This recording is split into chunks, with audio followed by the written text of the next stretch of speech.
What's going on, world? And welcome back to the Pursuit of the Good Life podcast, your favorite self-help podcast that helps you grow both personally and professionally. For those of you who are loyal listeners, know that I am your host, the Kameron Lovelace. And if you're new to this podcast, we just like to have conversations and talk about, give you practical tips to take your life to another level. So today is a very special installment of the Pursuit of the Good Life because we have a very special guest, J-Town, from the same hometown that I am from, one of J-Town's finest, licensed therapist and co-founder of Pretty Proverbs nonprofit organization. We have Miss Brianna Rogers. Brianna, welcome to Pursuit of the Good Life. Hey, thanks for having me. I love the intro.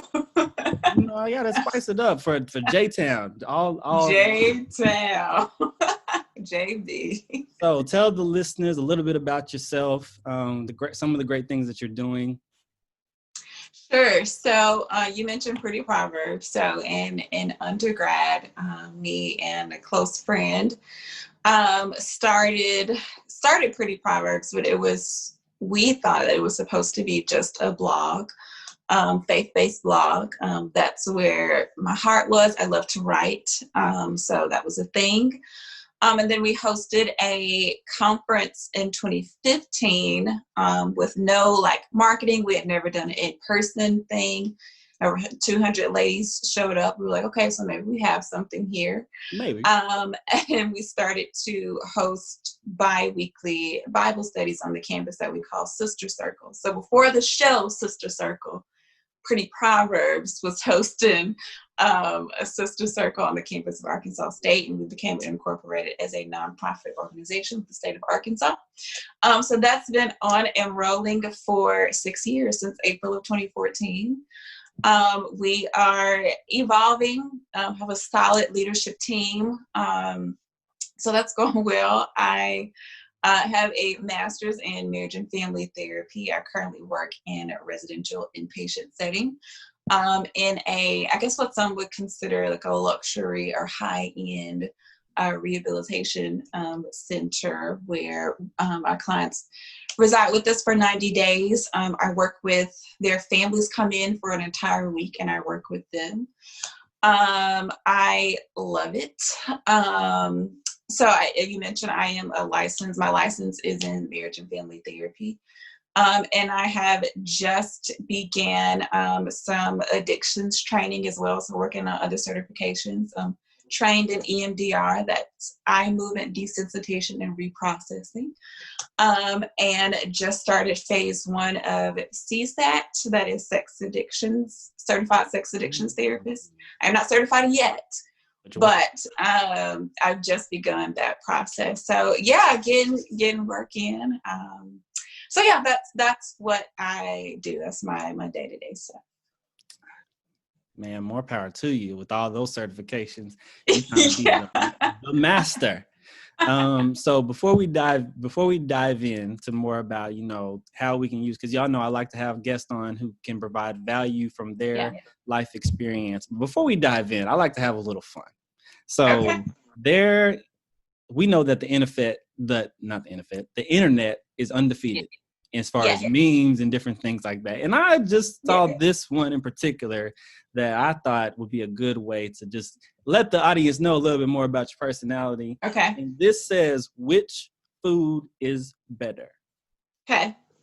Funeral chicken or out of wedlock baby shower meatballs? Funeral chicken or out of wedlock baby shower meatballs? Wedlock baby shower. Specifically the out of wedlock ones. But the meatballs be hitting. The meatballs be hitting. They do. Also do. And I don't know if there's a different type of energy in the kitchen as you are preparing for what we know is this out of wedlock baby shower. Mm-hmm. So maybe they go above and beyond because of that element. But I'm going to go with the out of wedlock baby shower meatballs. I am going to definitely agree with you on that. Now, the funeral chicken, they'll be hidden because it's be comforting. You know, you be grieving. You done sang your See, heart I out. often don't eat at the repast. If I go, I don't even don't like to go. But yeah, so that's true. I feel you on that. It's so a there's comfort that side for of sure. it. But the meatballs, like you said, it's the thing is they're consistent. Like it could be a family member, it could be a friend from high school, it could be a college roommate. No matter what, the meatballs are always a reliable dish. Always. The baby shower. I don't know what it is. They haven't failed me yet. Let me just put it that way. Right. I think it's a very hard thing to mess up. Maybe that's the case too. I definitely messed it up my first try in undergrad when I was cooking meatballs. Okay. So, my first try was tragic. So it is possible. Okay. Well, yeah, them meatballs, they be hitting and they be reliable. I agree. Great. So you told us a little bit about how Pretty Proverbs got started. So for those of us who have desires to start a nonprofit, or a lot of people, I hear that a lot when I'm meeting with people about maybe their career goals, and they say, "Oh yeah, I want to start a nonprofit." And so it's kind of like, okay, where do I even get started? So from your experience starting, first as a blog, what made you transition to that nonprofit format, and then how would you recommend somebody get started with that? Yeah, it's funny you asked that because me and my partner are getting ready to put on a virtual thing to discuss just that, because we get that question a lot. Like, how did you choose your team? What made you decide to do a nonprofit? What are things to consider, like between nonprofit or LLC? And so without going into all that we're going to offer in that, to answer your initial question of like, what made us want to do that? The truth is I did not want to. I did not want to be pushed in that sense. Stop asking me. We have the blog, like, dream bigger. I'm like, but this was my dream, to start the blog. And so it was really, I'll never forget this conversation. So I know that I have like the gift of administration. And so I was working on like our website, and I got us like some business cards with like the Google number on it. And I'm showing like my parents, and I'm just like, yeah, I'm going to do this and this and this. And I got our like email address set up. And she was like, you're doing an awful lot for somebody who just wants to do a blog. I was like, I'm going to bed. It's 6 p.m., but like, I'm out of here. So it just in that moment that kind of nicked what I already knew and was feeling. And I know that like the Lord was leading us to do greater. And so when my business partner, dropped the idea of like, yeah, maybe we should make this official. That's when we started seeking like, what route to do that in. And we chose nonprofit because we met with some other people who were already doing that. And so they kind of gave us the steps, and we felt like that was the best thing to do, especially with, if we're hosting events where we're going to be like handling money, we need an official bank account. We need to be official with, the state and have articles of incorporation. And so to combine like ministry excellence and to be official, we just felt like nonprofit was the best way to go. Great. And so so you moving from blog to actual, okay, work. We're going to actually make this thing. Yeah. Okay. Now where do you guys like start looking at like, okay, maybe we should start with Bible studies first? Or did I hear you say you started with the conference and then the Bible study, or was it the reverse? Yeah, which is backwards. It would seem like. So yes, the conference was first. So we just had the blog. We got good feedback. From the blog. That was April 2014. The conference was in May or June of 2015, because I moved the month after for grad school. And so we just had a website and everything. we decide, okay, we wanted something to bring all of our subscribers and readers like together. Like we want to see and interact with these people. Mm-hmm. We're thinking, Monique is my business partner name. We're thinking maybe 20, like 25 people.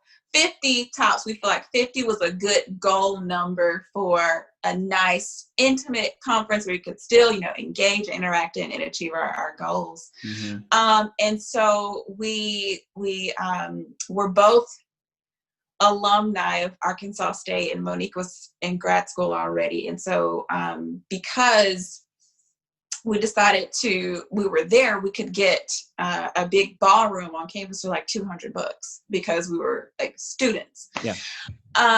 And we did it through what do you call it?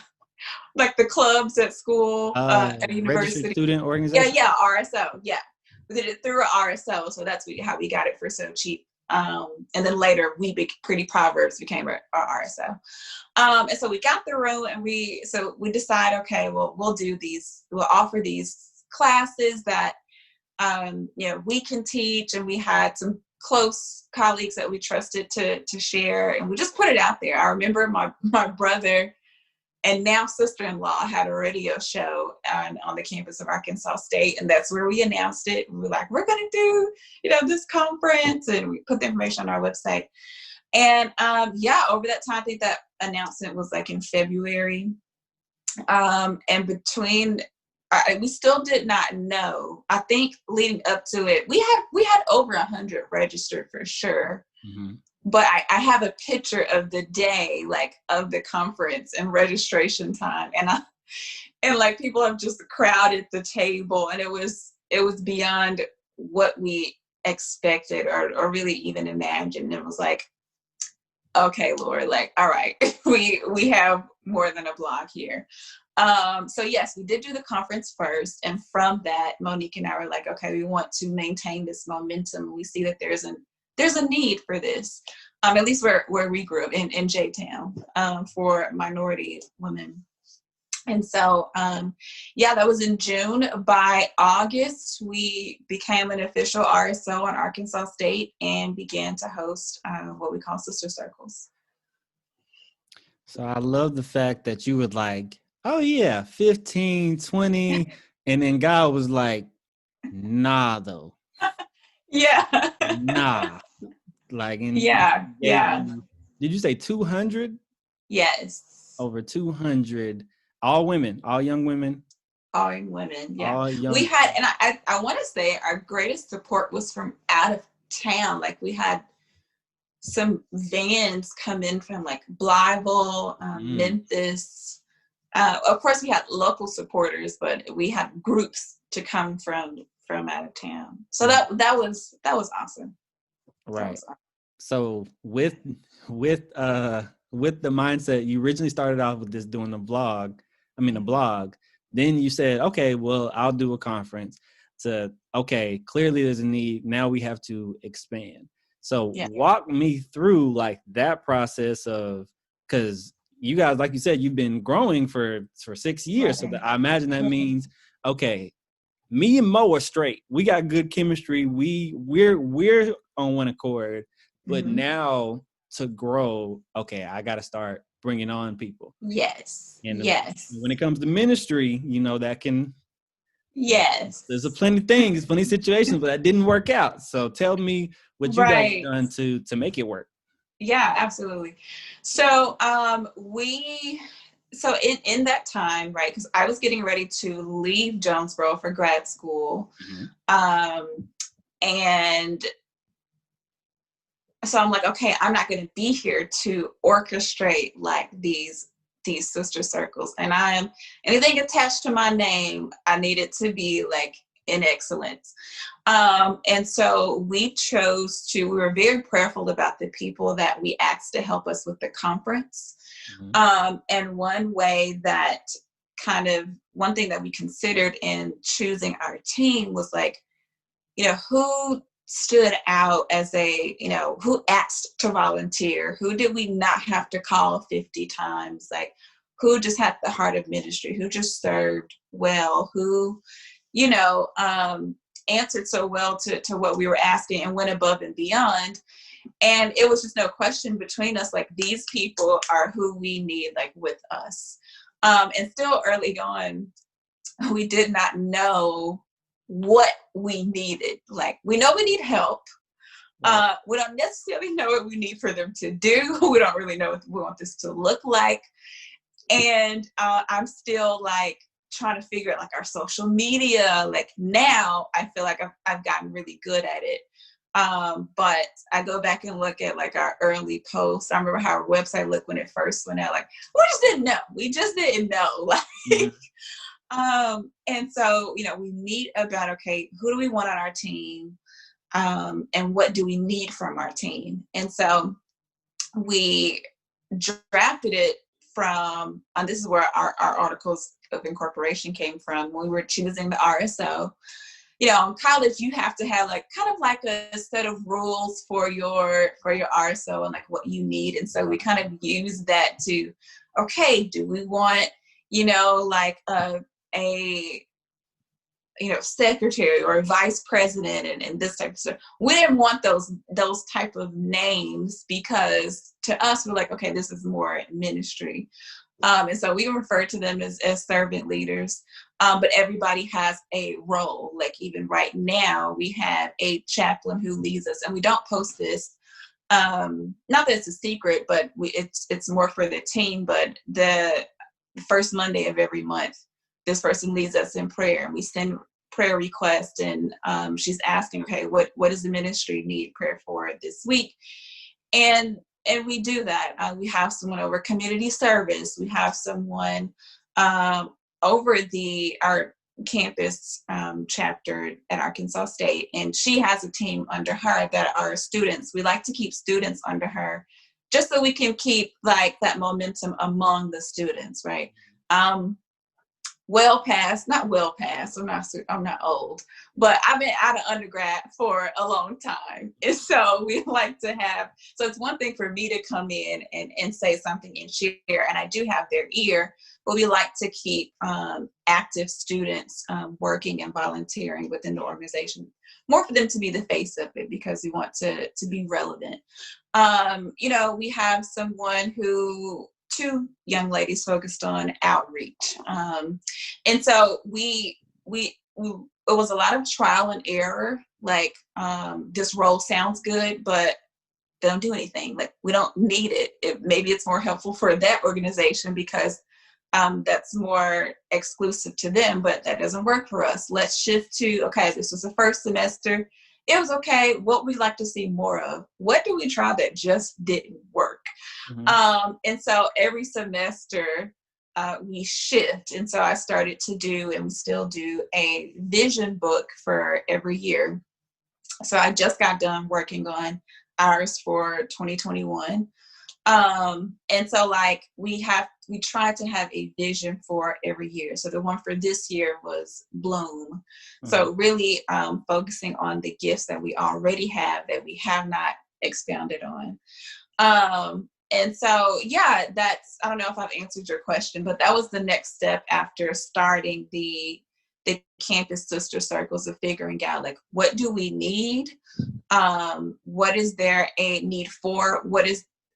And not falling to the pressure of we have to answer everything that there's a need for, right? And so trial and error is probably the biggest thing that we did. That was a huge part of our process. Yeah, I love that, because it shows that, one, you don't have to have everything figured out once you get started. Right. And two, it's okay, let's focus on what we can do well and with the people that we got. And then as we're doing the work, we'll figure out, hey, you're good at working with college kids. Hey, you're really good at prayer. Hey, you're really good at this. You're really good at that. Yes. Let's create these positions and put these guys over it, so that you can continue to grow the nonprofit and the brand, if you will, of Pretty Proverbs. Because I don't know if y'all follow Bree, but she good with, like, she's stellar with the graphics. Like, now I'm working on it. Right. Right. It was rough. Right. Yeah. But I appreciate that. Yeah. but now you and Mo, Mo's getting her doctorate now, right? Yeah, she's working her PhD. So while you guys are still growing professionally in your own rights, you guys were able to, just keep doing the work and put people in positions so that it's not just the two of you, but it's an entire team behind the Pretty Proverbs brand. So I love that. And the fact that it is October and now you're already talking about the vision for 2021 versus people would figure it out January 1. Right. Yeah. Yeah. Which was also something that came from trial and error. That did not work for us. We've definitely done that. But that did not work for us. It'll be March by the time you're implementing the vision. And more so of being open to just really being open to hear from the Lord. Something that was difficult for me early on was comparing ourselves to other organizations or corporations or the ministries. And it's like, oh, we want those numbers or those results or, their style.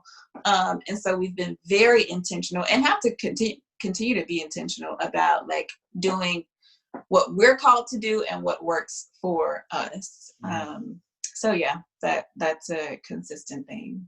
Right. My famous saying for situations like that is comparison is the thief of joy. So let's not look at what God has done for them, because you don't know what God has planned for you. If you just focus on what you're good at and what you're talented at, God will make room for your gift and your talents. And for, in y'all's case, y'all's ministry, which has been here for 6 years and will be here, I think, will sustain the test of time. Especially with two monsters heads like you guys continuously working on yourself. So tell me, let's shift gears to the personal aspect of who Bree is.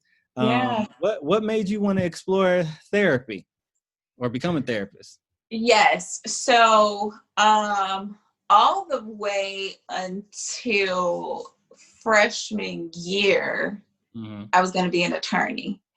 Really? Yes. So I had majored in, I went the nerdy route. So I graduated high school that May. I started summer school collegiate courses that June. Why? I don't know. So I was a freshman. I was only a freshman for one semester, but I majored in communication studies because my advisor had told me, and my advisor went to my church. So I've been talking to her all senior year of high school. And she was like, well, if you do communication studies, you could still do, law school after that, because that would suffice. And I was like, okay. But then I minored in psychology. And most people think that it was my psych classes that got me interested in therapy. And it did help, but it was my communication courses. So when we were talking about like relationships and communication styles in relationships, and I don't just mean romantic relationships, but like in friendships, a big one for me is family. I really love family therapy. And so I was like, oh, I really like this. This is really interesting. And if I can be instrumental in fostering, maintaining, or developing to begin with healthy relationships between individuals, specifically families, because that's really our first experience of relationship. Like, I want to do that. So that sophomore year, I think my mind was made. And the psych classes just helped with that, but it also let me know I don't want to be a psychologist. So that was helpful as well. So yeah, it was communication studies that really got me kind of in that groove. And it's funny because my parents did pastoral counseling. And so when I told them, like, I think this is what I want to do, they heard, oh, she's going into ministry. I was like, no, what I said was, I want to be a therapist. I don't know where you got that from. But yeah, it was my communication studies courses. And I had professors that taught it with such zeal that it just kind of, it really clicked with me. So in undergrad was where I kind of knew, like, okay, this is what I want to do.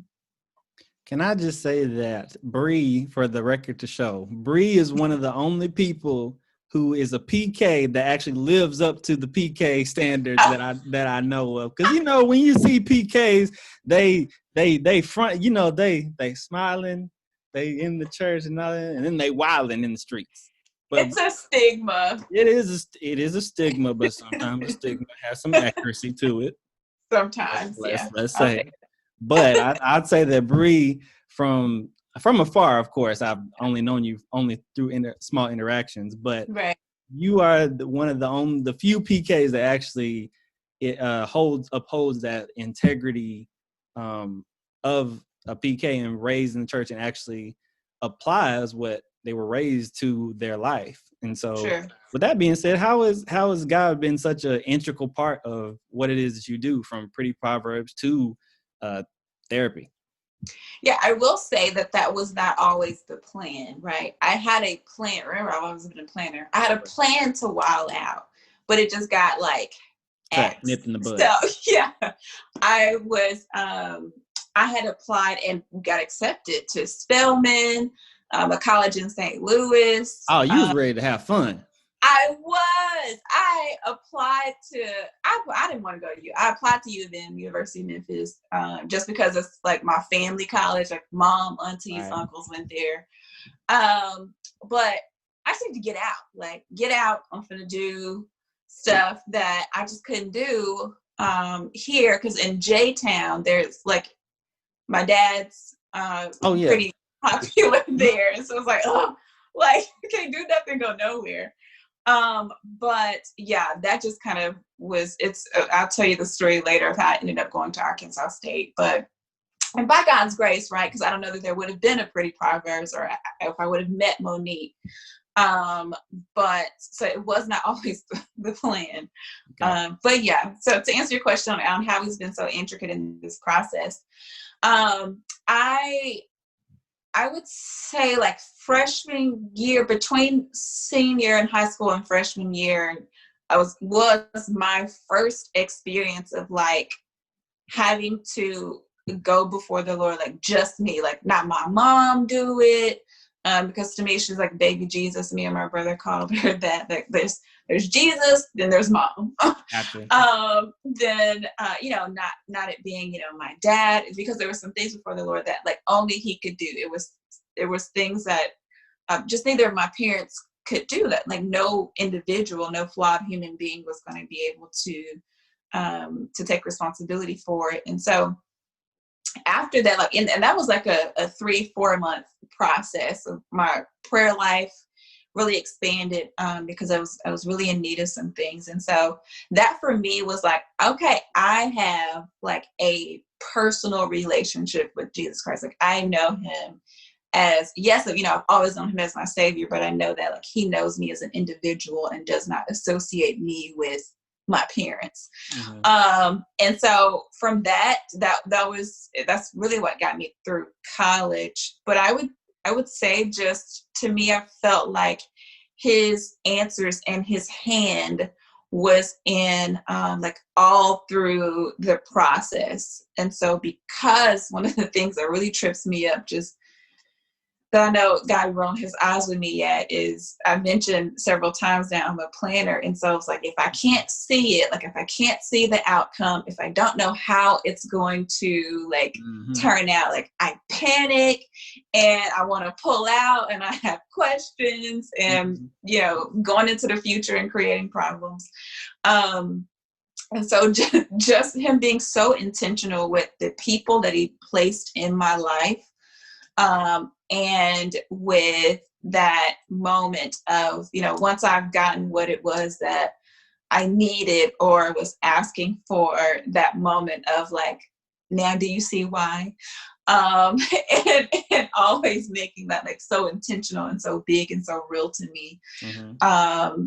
And so, yeah, his hand has just been all in the process. And I have had people around me to help me see how instrumental he's been. And it just, I just have such gratitude. And I have try to be really intentional, not to have to be one of those people that always has to be reminded of like how good God is, or remember the last time this happened that you thought.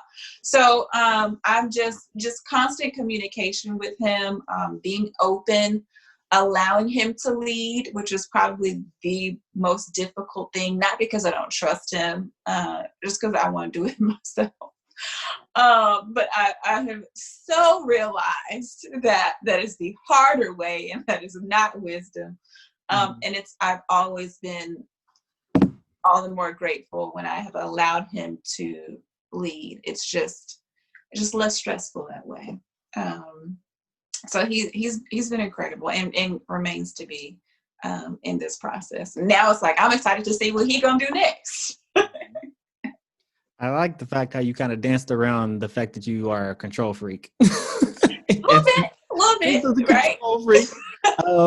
But help somebody that comes from a similar background of being that planner and saying, I need to know the end before I even start. Yeah. And so how do you help somebody who is coming with that same mindset, whether it be college, saying they want to be an attorney and they're gonna go to Howard Law or wherever they go, or I'm going to start this project because I know I'll get this result, when really you ain't got no control over none of that. Right. Yeah.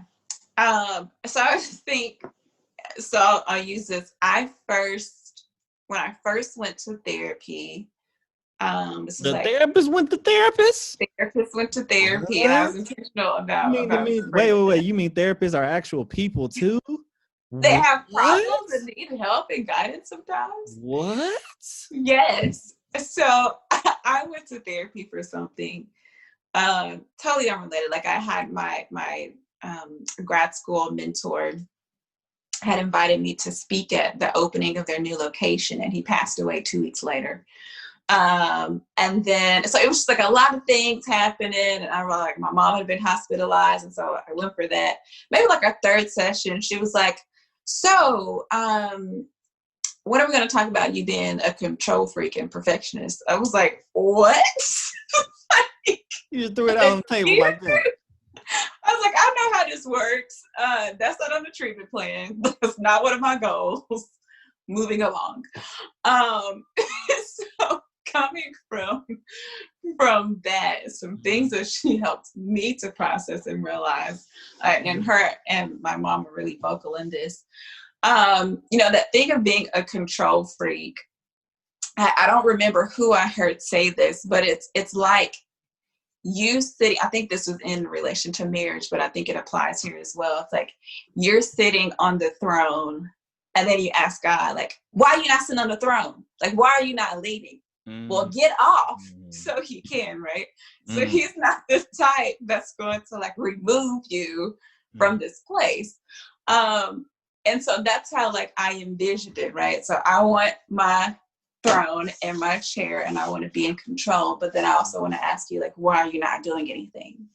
And so when I looked at it that way, I was like, okay, that doesn't mean that I don't still like, I got to talk myself down, like it's going to be okay, and don't get nervous sometimes, but I've seen him come through enough to know that I'm going to be okay, right?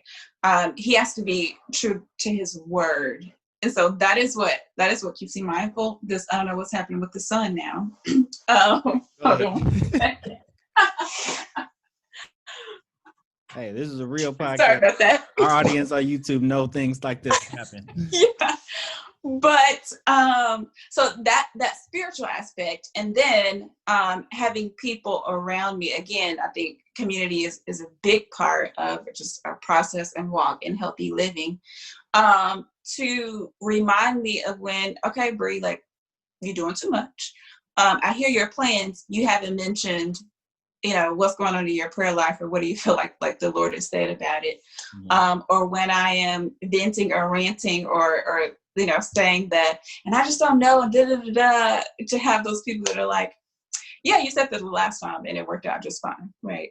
So I think to answer your question, right, to have one, getting off the throne, And then reminding yourself of like his track record, not necessarily in anybody else's life, but in your life individually, the last time you felt this way, like, but did you die?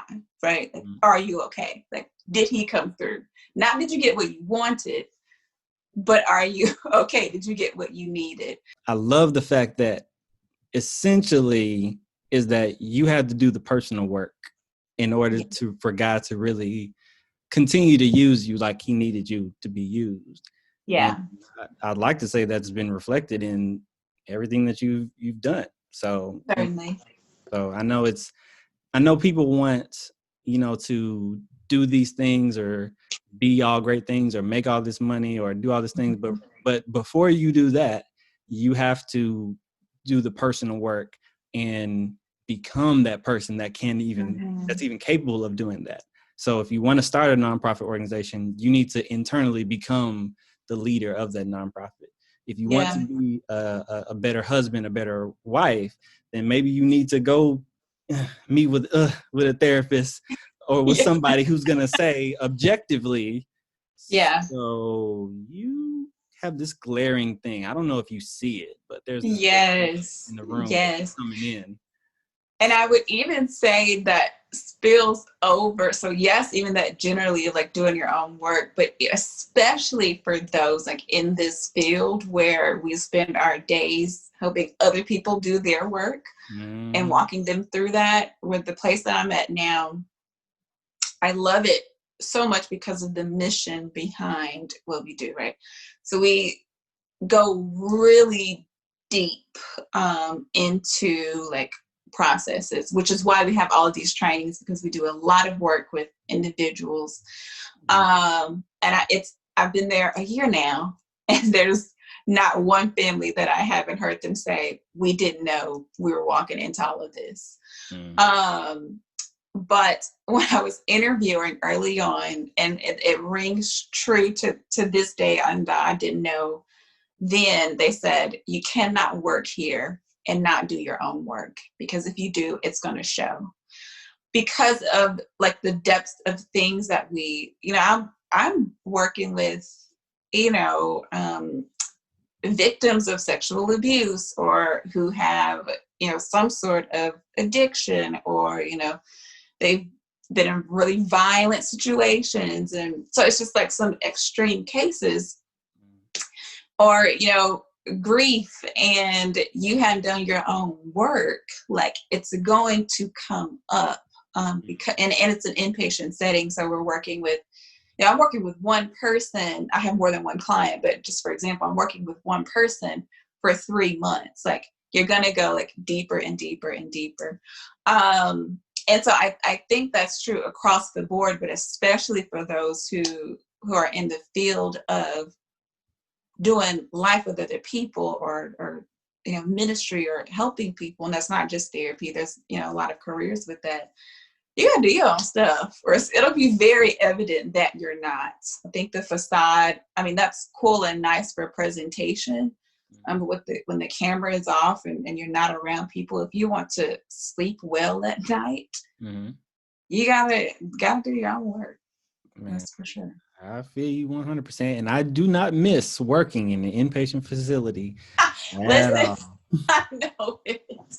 I do know that this is it for me. There won't be another inpatient after this, but I think I'm going out with a bang. I think this is the best of inpatient facilities there. I think you're in the licensure process. Are you in the licensure process? For me, we can talk more about this offline, but okay. I decided to go a bit of a different route. But okay. Yeah. And I say that because like they pay for all supervision, they pay for every training. When I have a graduate professor who used to work at where I am now, and I reached out to her and I'm like, tell me the real deal. And she was like, it'll be an experience. She was like, you'll do hard work. She said, but when you leave there, you will be highly marketable no matter where you go. So I will leave with 4 certifications on top of my licensure. And I can do private practice there, my office after hours. So it's just the best of both worlds, really. Yeah, but yeah, inpatient is not for the faint of heart. Oh, absolutely not. It I'm is not. sure. Now, gladly I work with adults on this end. Well, I got some like 16 to 26-ish. I've done the kiddo inpatient before, and that's where it's a no for me. Like, ever again. Let me tell you something. But God is good. Let me tell you something. As a therapist, as a counselor, you got to know like your population who you work with, because yes, I'm with you on the kids part, but it's like, for me, it's like little kids, because I need you to come in and say more than just mad, glad. Yeah, I ain't gonna be able. The sand trays, I get the power in the sand trays. Right. I don't want. It's a no for me. It's a no for for me. I'm 100% with you on that. Yeah. So as a therapist, I completely empathize with all of that. And with that, I have personally learned how to integrate the trainings, the working with the clients. I've learned how to implement that into other skills. And I feel like you have done a great part of doing that as well, from, developing your team at Pretty Proverbs to, leveling up, taking advantage of the certification, and then also ministry. So it's like you come from a myriad of backgrounds. So I'm curious to how you've used those gifts to really find what capacity can I use these gifts, so God can just use it. So like using the skills from connecting with people, from communication, like you said, your background in communication. So from using those gifts in a vehicle that has just continued to take you off where you are now. Yeah. That is, it's not crazy. But it's really interesting how all of that has and continues to come together. When we first, I remember I kind of referenced it earlier, when we first started with Pretty Proverbs. So Monique is more, she's the extrovert. She's really like life of the party, like you're funny, doesn't meet a stranger, she's got it. I'm more introvert, behind the scenes. That's why I want to do the blog. I ain't got to interact with nobody, but I can still, engage. Right. Administrative, like our email list and, social media, like I got that, like that's my thing. And so when, I'm researching, like, okay, how can we connect? How we can be official? I did not know. What I thought was just trying to get the behind the stuff ready, behind the scenes stuff ready for Pretty Proverbs. I did not know would expand to really helping me just in my professional career, and then, my own stuff. And so it's just seeing all of that come together has really been impactful. I think sometimes more impactful than I recognize. The CFO of my job now stopped me. And he's on campus most, but we don't have no reason to really talk like that. But he stopped me about 2 months ago and was like, "Hey." I'm like, "Yeah." He was like, I've been noticing like your social media stuff. And I did not ask what he was referencing. I know if he was talking about like my personal page, like Pretty Proverbs. Like, he was like, all he said was, he was like, "I'm really impressed and we can't lose you." He was like, "If at any point like you're unhappy or you need something, like just let us know." He was like, "You're really good at what you do." And I'm like, okay. But it's just that those things have gotten me, like, it has my name in rooms that I'm not in, and it's gotten my, feet in doors that other people are like trying to get into. And so what I thought was just, oh, I'm just trying to, get our, email list together, or, oh yeah, I've grown up in church, this is what we always do, or the therapy side of, yeah, I interned for 4 semesters. I just have this experience. In my mind, it was just something for that time.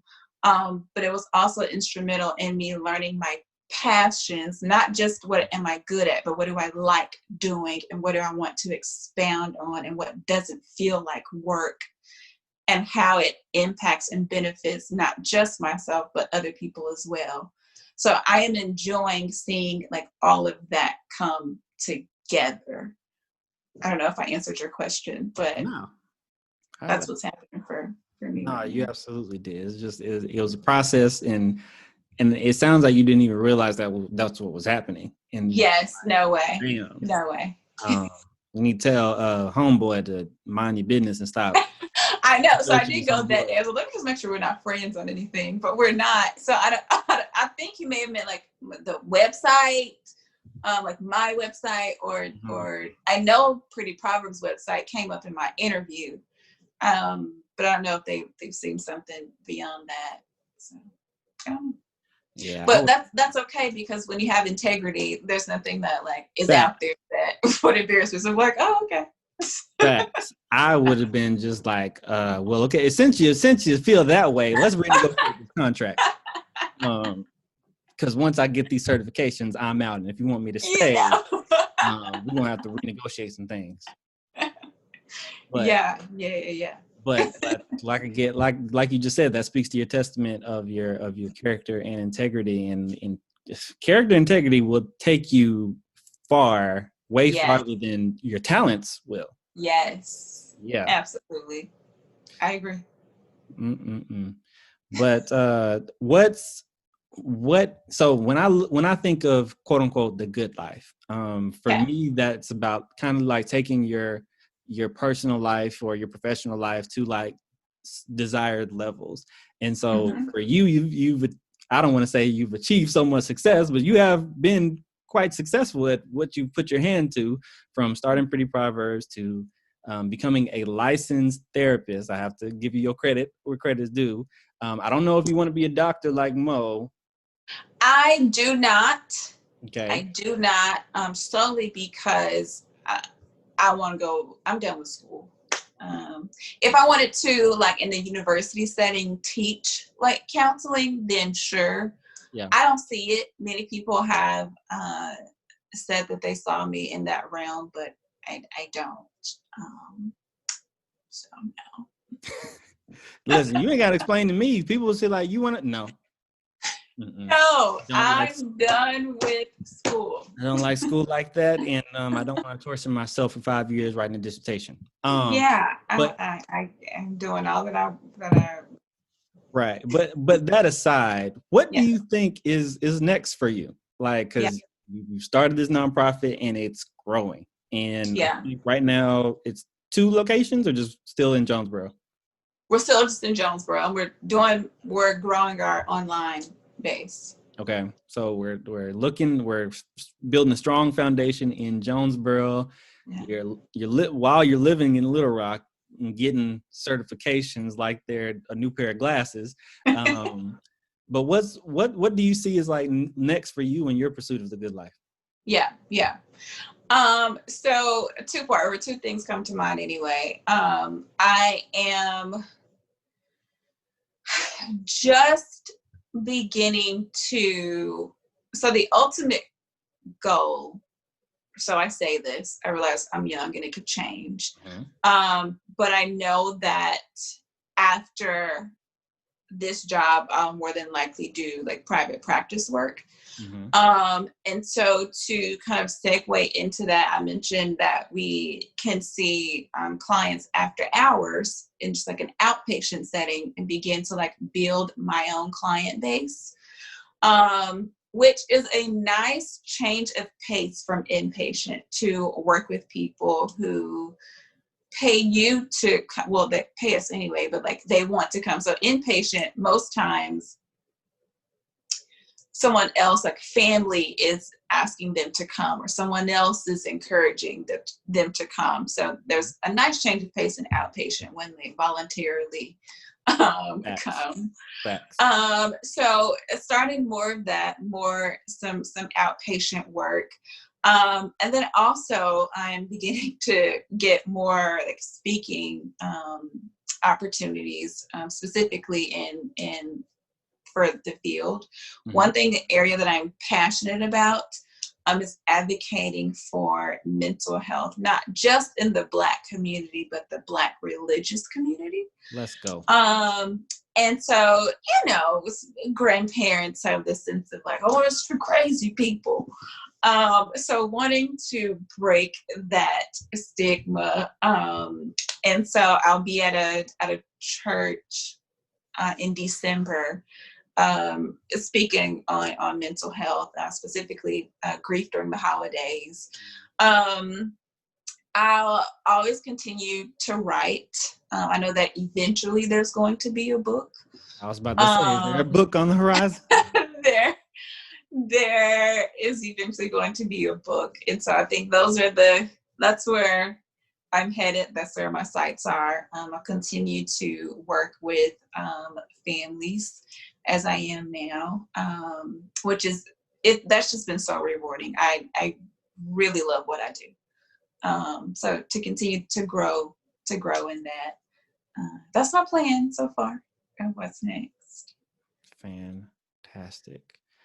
Pretty Proverbs looks to right now. Our sister circles are virtual because the whole campus thing is weird. But we have a nice virtual event lined up for the top of the year next year. So look out for that. We'll be able to set that platform for answering the questions about nonprofit and developing your team. Let's go. And what that looks like. So I'm excited about that. Let's go. Support Black women, y'all. Support and protect Black women. So I'm here for all the things that your team, Pretty Proverbs, have on the horizon. Love it. You want to plug anything? Let people know where to find you, where to find Pretty Proverbs. Sure. Yes. So Facebook, Pretty Proverbs, just Pretty Proverbs, 2 words. Instagram, Pretty_Proverbs. www.prettyproverbs.com is our website. My website is BriannaRogers.com. Either one, they'll link to each other. So you can find us on there. And then my social media, Brianna.Rogers on Instagram. Rogers with a D, spelled the right way. Rogers. Yes. Gotcha. So shout out to Bree. Thank you for being on the podcast. Hopefully I can bring you on for another, or we can look in the future and then say that you did everything that you were planning on doing, and I've seen you do so many great things. So thank you so much for having me. I enjoyed this. I appreciate it. All right. So those of y'all listening, give us that 5-star review on iTunes. If you're watching this on YouTube, like, share, and subscribe to the channel for future episodes coming to you every single Thursday. You guys keep creating your version of the good life. Until then, we'll see you next week.